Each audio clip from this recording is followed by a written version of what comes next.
Imagine someone cutting a hole into your skull with a stone tool. This should have killed you. No hospital, no anesthesia, no bright surgical lights, no machines, just dirt beneath your body. Cold air on your skin, and a small group of people around you. Trying not to panic, you are in pain. Something inside your head feels terribly wrong, and the person kneeling beside you is not your enemy. They are not trying to kill you. They believe this might be your only chance to live. That sounds impossible. It sounds like something no ancient human should have been able to do.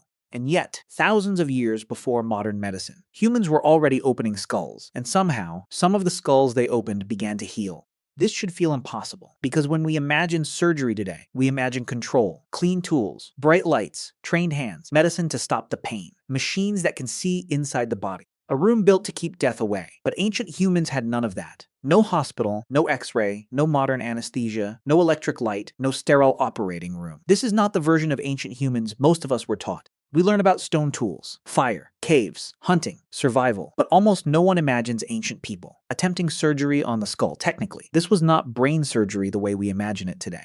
It was skull surgery, opening the bone that protects the brain. But for an ancient human, that was already almost impossible. They lived in a world where a small infection could become deadly, where one deep wound could change a life, where the inside of the human body was still a mystery. So the idea that someone thousands of years ago could open a skull and not always kill the person sounds almost unbelievable. But the evidence does not come from legends. It comes from bone.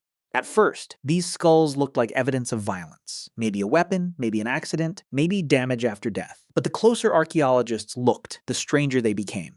Because some of the holes were too careful, too shaped, too deliberate. This was not random damage. Someone had worked through the bone, on purpose. Some openings were round, some were oval. Some looked scraped slowly, layer by layer. Through the skull, the marks were different from a crack, different from a blow, different from a broken bone left behind after death.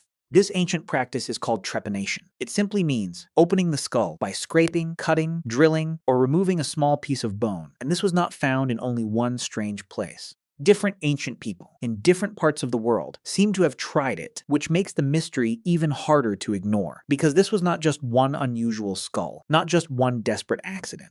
Again and again, human bones began telling the same impossible story. Someone had opened the skull, and in some cases, the person had been alive.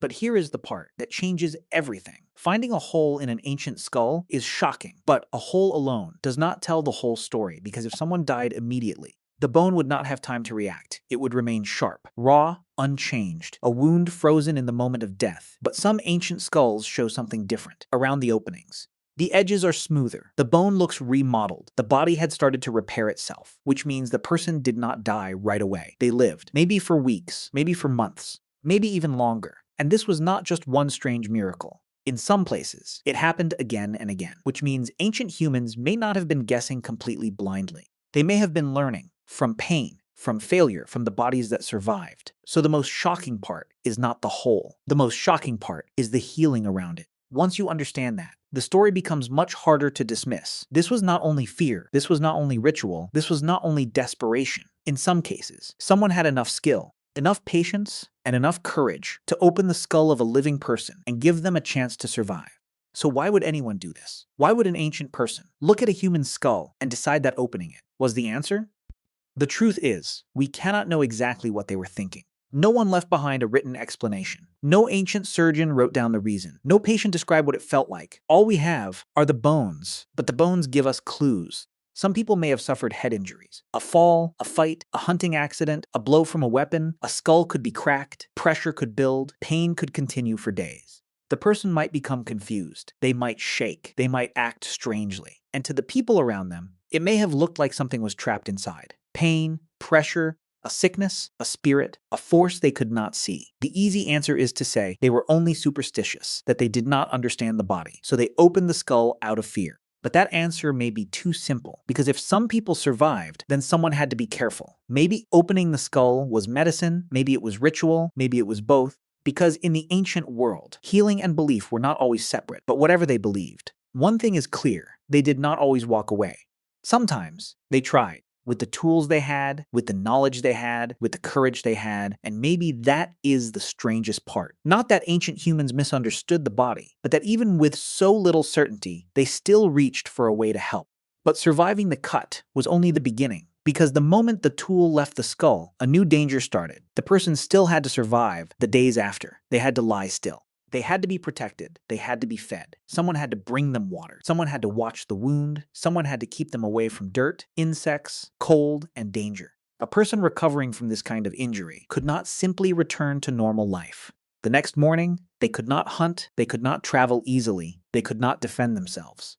They needed other people. And that makes the healed skulls even more powerful. Because a healed skull is not only evidence of surgery, it is evidence of aftercare. It means someone stayed close. Someone paid attention. Someone gave time, food, protection, and patience to a person who might not survive. That is what many people miss about ancient humans. They were not just brutal survivors. They were social survivors. Their strength was not only in tools, fire, or hunting, it was in the group. Because sometimes the difference between life and death was not the sharpness of the stone tool. It was whether someone stayed beside you after the cutting was done. Today, when we think of surgery, we think of technology, a clean room, a trained doctor, a bright screen, a careful plan, a team of people, all working to keep one body alive. But thousands of years before any of that existed, there may have been a much simpler moment. A person was hurt, a group was afraid, and someone decided not to give up. Maybe they did not fully understand the brain. Maybe they mixed medicine with belief. Maybe some of what they did was wrong. But the healed skulls still tell us something important. They tell us that ancient humans were not only trying to survive the world, they were trying to help each other survive it. And that changes the way we see them. Not as simple creatures, lost in darkness, but as people who felt fear, people who felt hope, people who watched someone they loved suffer and reached for the only tool they had. So this was never just a story about surgery. It was a story about what humans do when someone they love is close to death. Maybe the first surgery was not born from technology. Maybe it was born from the fear of losing someone. Because the hole in the skull was not just a wound, it was evidence that somebody cared enough to try.